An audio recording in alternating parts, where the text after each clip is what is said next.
ஓம் சாந்தி. மகிழ்ச்சின்றது நமக்காக மட்டும் வச்சுக்கிற ஒரு விஷயம் இல்லை. அதை ஷேர் பண்றப்போ அது இன்னும் அதிகமாகும். சில நேரத்துல நம்ம மகிழ்ச்சியா இருக்க பெரிய காரணம் வேணும்னு நினைக்கிறோம். பெரிய வெற்றி, நாம ஆசைப்பட்ட ஒண்ணு கிடைக்கிறது, இதெல்லாம் நடந்தாதான் மகிழ்ச்சி வரும்னு நினைக்கிறோம்.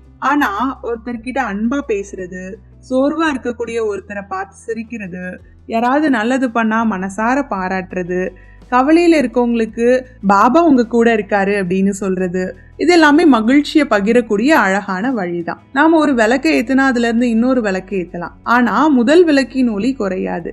அதே மாதிரி நாம மத்தவங்களுக்கு மகிழ்ச்சியை கொடுக்கறப்போ நம்மளுடைய மகிழ்ச்சி குறையாது, மாறாக அது பல மடங்கு அதிகரிக்குது. இன்னைக்கு உங்க முகத்துல ஒரு உண்மையான புன்னகை இருக்கட்டும், உங்க வார்த்தையில அன்பு இருக்கட்டும், உங்க பார்வையில நல்ல உணர்வு, சுப பாவனை இருக்கட்டும். உங்களால குறைஞ்சது ஒரு ஆத்மாவாது இன்னைக்கு மகிழ்ச்சிய அனுபவம் பண்ணட்டும். மகிழ்ச்சியை சேமிச்சு வச்சா அது ஒரு உணர்வு, மகிழ்ச்சியை பகிர்ந்தா அது ஒரு சேவையாயிடும். மீண்டும் ஒரு அழகான பதிவோடு சந்திக்கலாம். நன்றி. ஓம் சாந்தி.